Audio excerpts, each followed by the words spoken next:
Salibonani ma viewers lama subscribers AVG Reality Channel. Igama umxolisi isibongo ngesabo Ncube. Ngithemba liziphilele lapho elikhona. Ngithe mina angenze le video ukuze ngiexplain enye into ekhanya ihlukumeza kakhulu abantu sebetshelwe amanga amaningi abasakwazi into kufanele ukuthi bayenze. Ngikhuluma lapha ngabantu ababuya eZimbabwe abangelayo into yokusebenzisa lapha eSouth Africa. Ukhanya kulabantu asebetshelwe into ezingekhoyo ikakhulu in terms of information, ukuthi le information yenza ukunikeza yona uzoyithini kuzovela kuwe.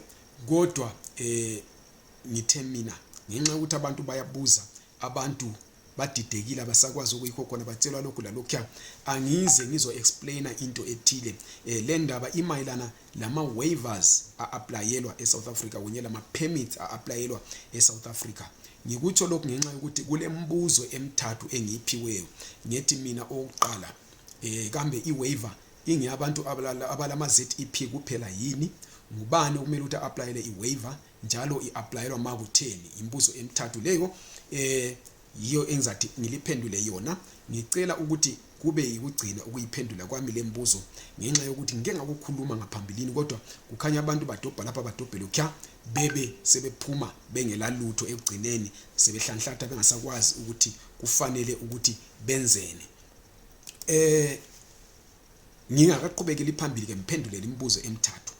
Ngizathanda ukuthi ngilicele ukuthi lisubscribe kule ichannel, lilike ivideo le, libuye lishare phela ukuze ifinyelele ebantwini abahlukeneyo abangabe bedideke ngendaba enjengale. Umbuzo wokuqala uthe wona iwaiver ibekelwe kuphela labo abalama ZEP. Impendulo kulokho ithi cha.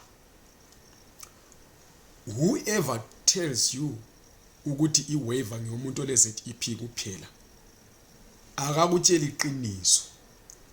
Noma ngubani ovela kuphi ophetheni uyavunyelwa ukuapplyela iwaiver. Umahluko ube sekuthini umuntu ole ZEP, ngoba nizakhumbula ukuthi kulama court case avele ekhona uhulumende la ongakwazi ukuthi awamise njani enzeni ngendaba yeZEP.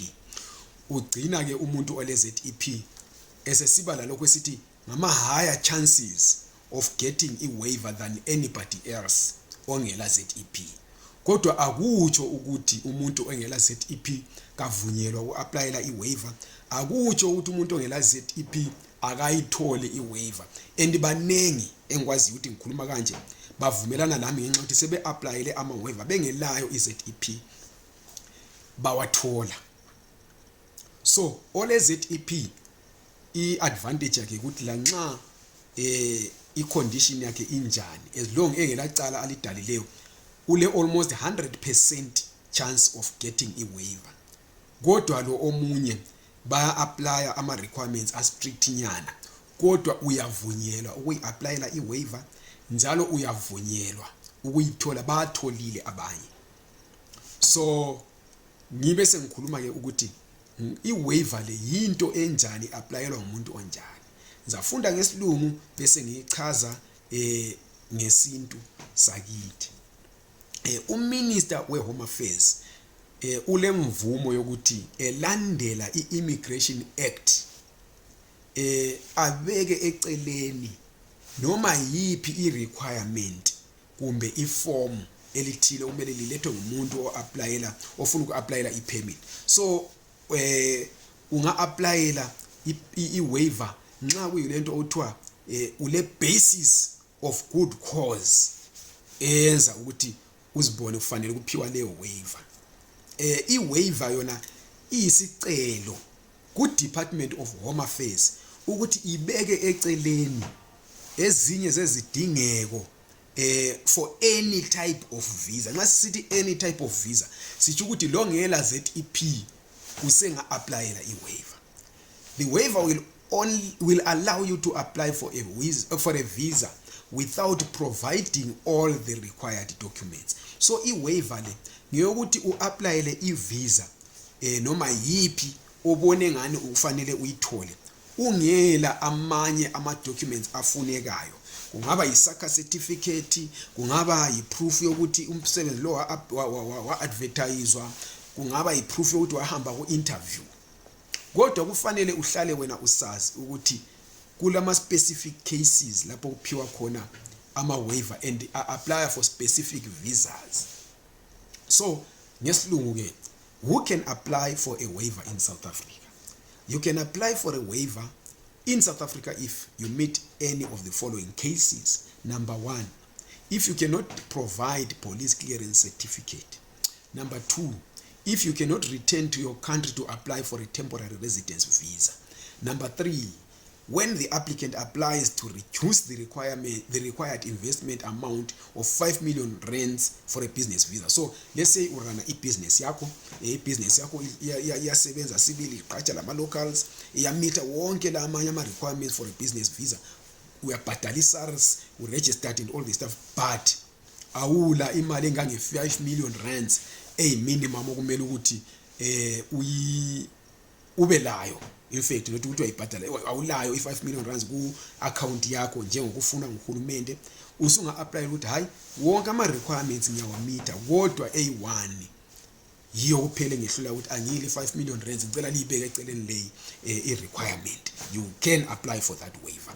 When an applicant does not have the NQF qualification, that is the National Qualifications Framework level that is needed for a particular critical skills category at the time of application. Let's say wena ule critical skill kodwa awufundanga waze wafika ezingeni lapho le certificate umele ukuthi wena usiproduce ukuze uphiwe i-visa. Sunga apply le waiver ukuthi hayi mina ngumanjinela kodwa njengoba ngumthetho kufanele ngibe le master's degree, angilayo, ngile honors degree kumbe ngile BA degree kumbe le BSc, kodwa ngile experience ngenza ukuthi ngilingane lo muntu ole masters kumbe ngisayistadela i-masters, uyakhona uku-applyela i-waiver ukuthi uphiwe i-critical skills visa ungela that qualification. When businesses apply for a blanket waiver for an identical requirement for the corporate visa, when an applicant wants to waive the Department of Labor certificate, liyazi ukuthi now applyela i-visa lapha eSouth Africa kufanele uproduce futhi le Department of Labor certificate. So unga applyela ukuthi ibekwe eceleni, uphele izizathu why kumele ibekwe eceleni. So yikho lokho engithe mina angikuchasise ebantwini. Lizakhumbula ukuthi kuye kwaba lesikhathi laba balama ZEP kade sebetsele kwathiwa ama waiver ayavalwa mhla ka-30 June njani. Lokho kungenxa yokuthi bebethethe umbiko okuphiwa abantu aba-applyela any other waiver engelani le ZEP bawenza owabo. Ngachaza futhi ukuthi hayi lapha akukhulunywa ngomuntu ole ZEP, kukhulunywa ngomuntu nje a general waiver. Kuyafana le permit yase South Africa, noma ngubani uyavunyela ukuyi-apply. Yikho ngithe mina anguchaze lokho, ayisiki ukuthi permit yabekela kuphela abantu be-ZEP. I-waiver yayikhona before ZEP, before DZP ngo-2010. Before 2010 i-waiver was already there. I-waiver ikhona noma ngubani wakuphi waliphi ilizwe uyavunyela ukuyi-applyela i-waiver, kodwa ama-conditions okuyi-applyela kumbe ngithi mina amathuba okuyithola ahlukene lo-ZEP. Akutsho ukuthi ngeke uyithole, bayawathola abanye. Bakhona mina ngibaziyo sebe-applyela ama-waiver bengela i-ZEP bawathola. So lingatshelwa into engekhoyo. You can apply for a waiver kodwa uwa-apply usazi ukuthi uthatha ama-chance ngoba wena awusoze uphathwe njengomuntu ole ZEP.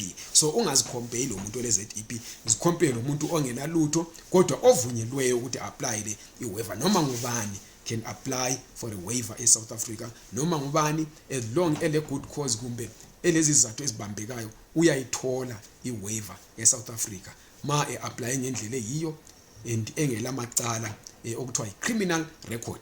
Kuyafana le permit, nxa ulama requirements wonke even ungela ZEP you can apply. So umehluke ukuthi kuphela liphathwa ngendlela ehlukeneyo labantu abalama ZEP ngokuhulumende kafuni ukuthi abantu laba bagcine sebengabantu asebenze yena basala bengasekho eSouth Africa ngokusemthethweni ngenxa yokuthi ubanciche ubakhanselela ama-permits akade sebelawo. Ngithemba siyezwanana kakhulu lapho njalo liza ispreader imessage le ifike ebantwini abaningi abahlukeneyo. Siyabonga kakhulu, libe losuku oluhle. Lingakhohlwa ukusubscribe, ukulike ivideo kunye lokuyishare.